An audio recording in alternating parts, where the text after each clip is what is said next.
I thank TEDx for having me over here and asking me to share some of the insights of my life journey. And what better than Sydenham College? I feel I was just a few years back in a college where I see all of you all with lots of energy, lots of dreams, things to do in life, and how and when it will happen, the anxieties, the fun. So it's good fun to be here. Thank you for having me over, guys.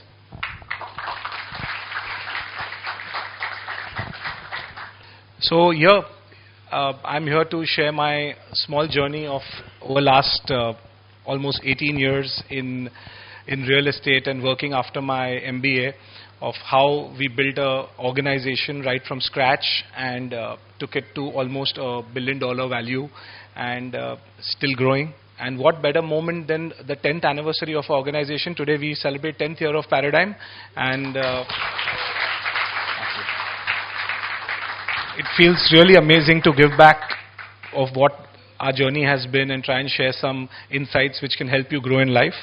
So without taking much time, I have kind of put together a presentation of few slides which kind of help you with some practical experiences of our life, some techniques which help you as professionals, as people who, when you all start working in the formal environment of the corporates, how you all can make decisions better, think well, and do things in a manner which kind of add up to your overall profile and learning curve, and eventually helps you grow in life financially and in position wise. So I've tried to put forward whatever my journey over the last 18 years has been, and try to put it in a few slides. I hope you find it enjoyable. Thank you. So I'll introduce my organization. It's Paradigm Realty. We are a 10-year-old organization focusing on Mumbai real estate, where we've been doing a lot of development in the suburbs of Mumbai, mainly the western suburbs, then central and eastern suburbs.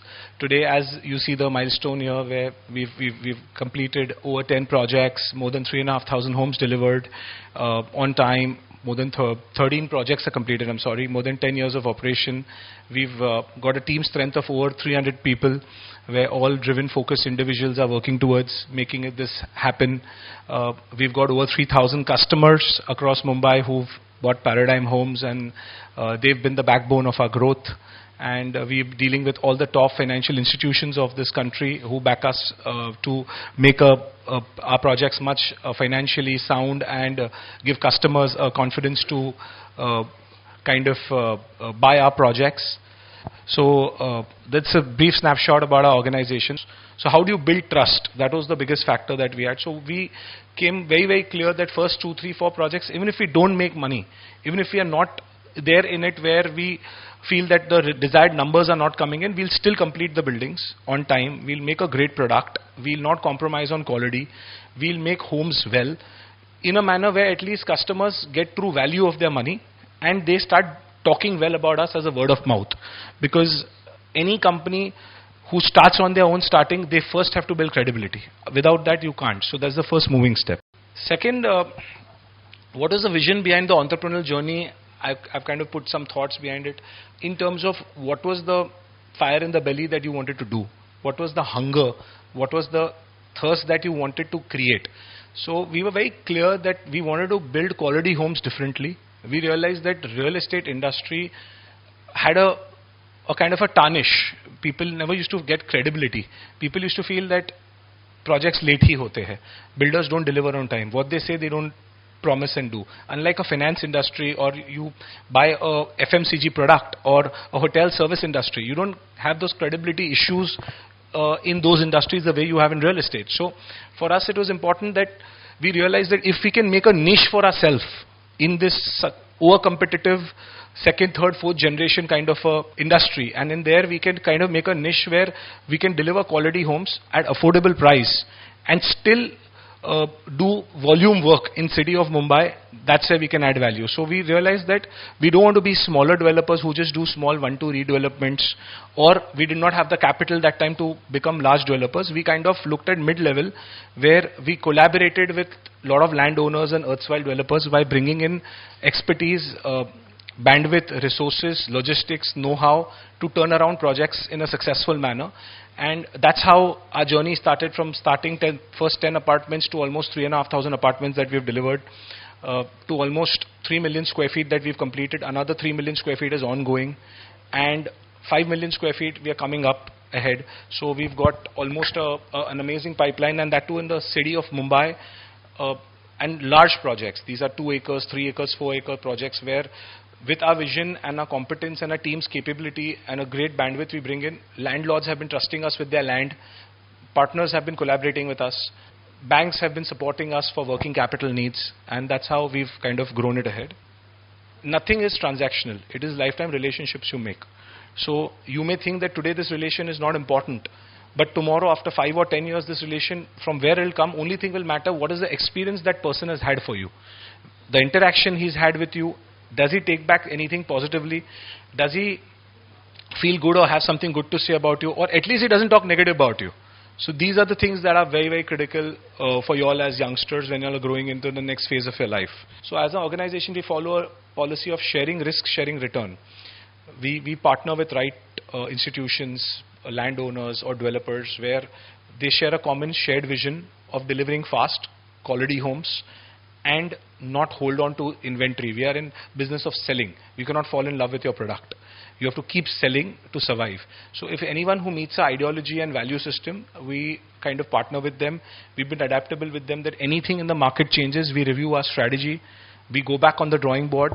We understand where we have gone wrong, and we quickly take actions which really help in the nick of time. There is one technique that I kind of follow.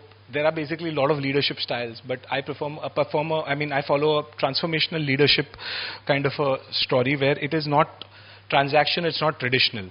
So how it kind of works is we basically break it into 3 parts: the outcome, the measure, and how you coach it.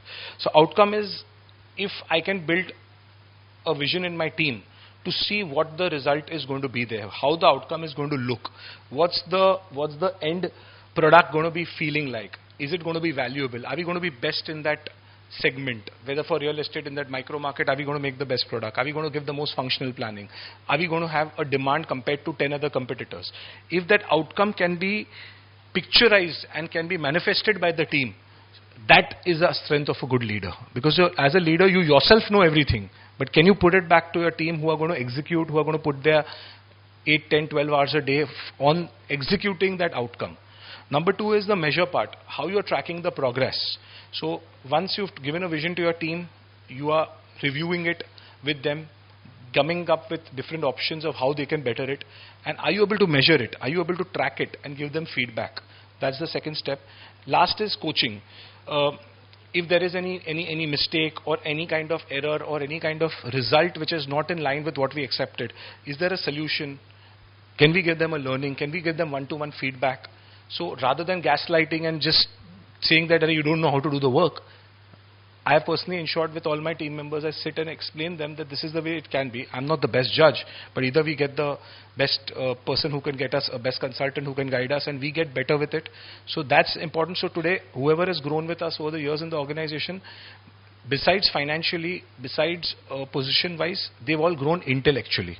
So when someone grows intellectually, he takes back a lot in his personal life and professional life because his way of thinking, the way of approach is multifold, much better than from where he had started.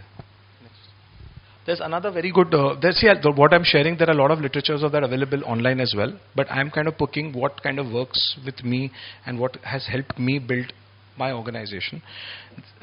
When you start your organization with no resources, you have a kind of a bottom-up approach. You're doing everything by yourself. You are the one-man show.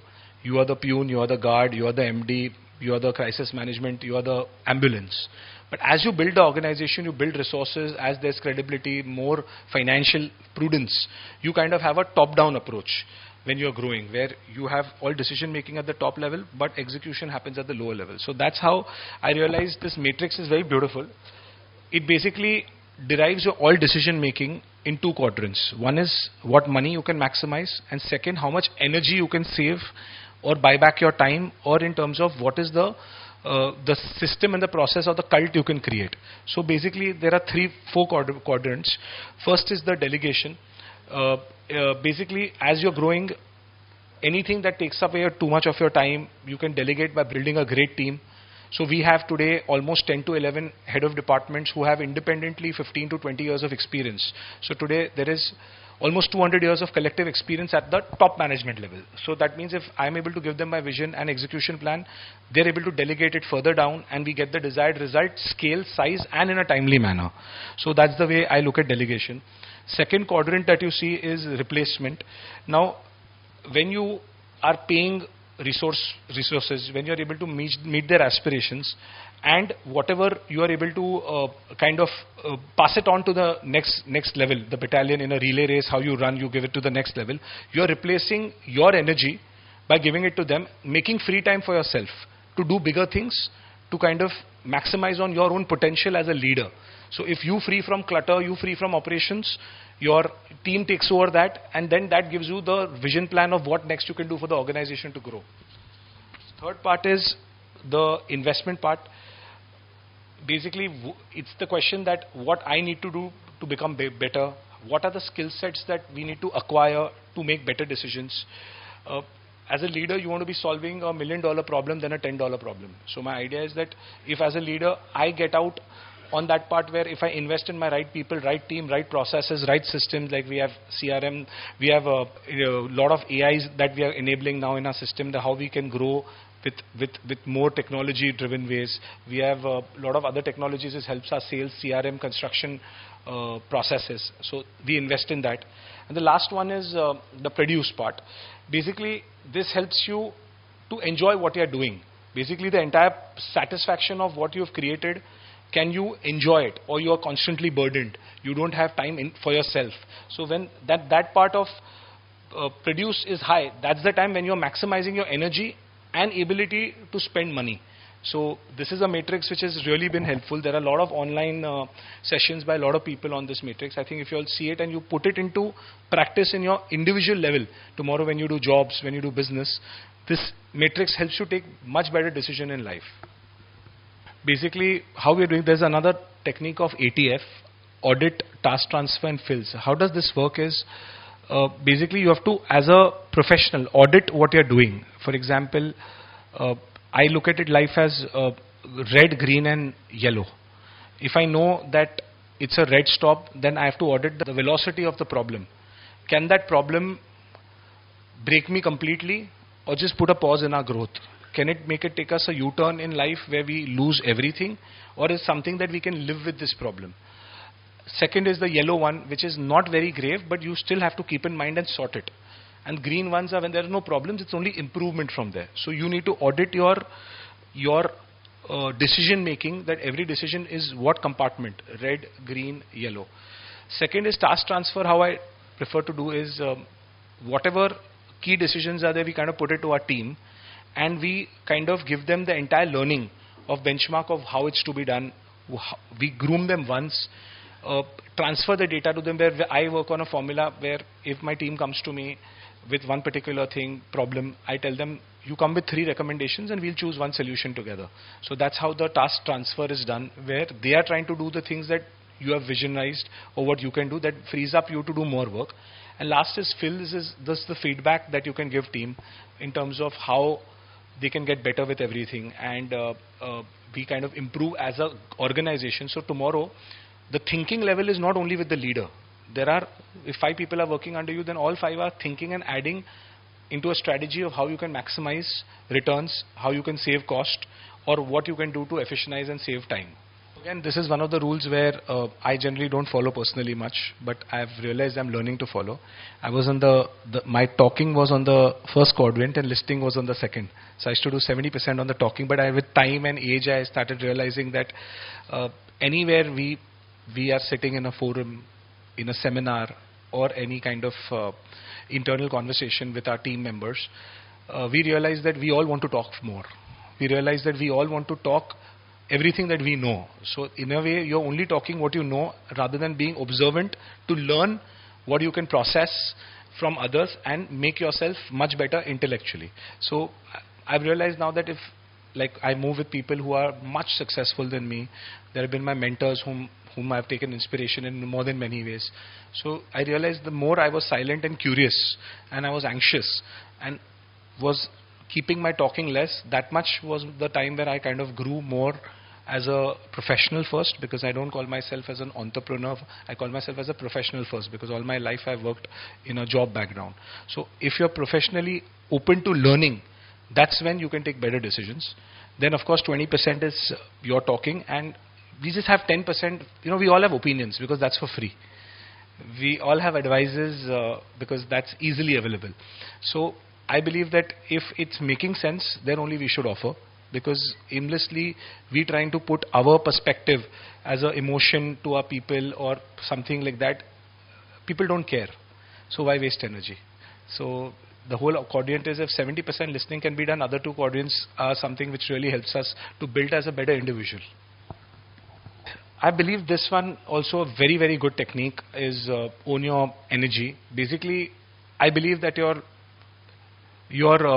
vibe defines your tribe. If you have a positive aura, you are progressive, practical, and you are someone who wants to create value, you'll attract people who have the same energy. You cannot have energy suckers next to you. You need to have people, you need to groom them. If they are like that, let's talk positive. How we are growing. Ask them the questions, what better we can do. How we can address this problem better. What are the solutions to it better. So your energy is a prized possession that you need to own, where you are adding value to yourself first. Because if you are in a zone and a spectrum of any kind of negativity, you can't help anybody else. So you define your tribe. So we also, when we partner in our businesses, we did a few transactions where we realized that the title of the project or the plot is not important. The title of the partner with whom we are working is important. Is he going to be there with you in your bad times? Is he going to be there with you who's not going to litigate you if your timing is bad? Because as an entrepreneur, your time is never the same. Or when you're doing a job, you may have time where you see really difficulty in your professional life. And that's when someone tries to capitalize and put you down and make you feel inferior or make you feel sorry, or someone who lifts you. So you want to be with the second category, who lifts you, because in those times, the only thing is you have to just wean out that time. Good time will always come ahead. But if your energy around you is negative, you're going to fall more into a kind of a vicious circle, which will pull you down more. So that's how I look at energy. Own your energy, basically. The next one is the motivator hacks. This really helped me.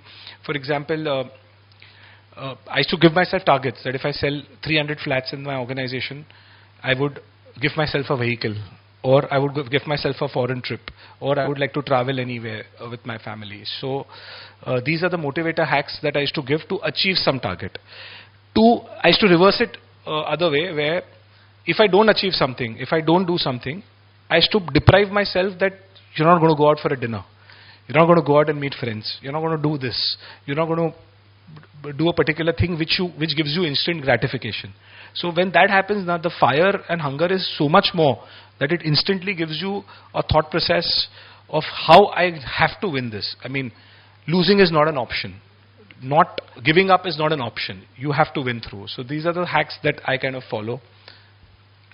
Again, this is one of the rules which can help you all very clearly. If today any strategy you are coming in, if you have utmost clarity in terms of what you are doing, in terms of what is the belief that you have, and is this going to work, and you manifest it in the right way.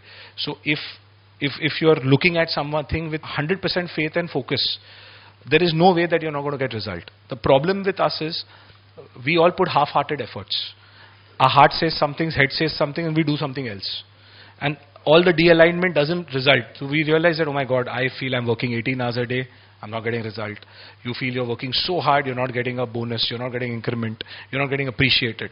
So if we have clarity of what is the end result and the objective of what is the belief system that you're having, there is no ways that the result will not come. So these are the three quadrants. And the third one is the persistence. It's very easy to slip the path.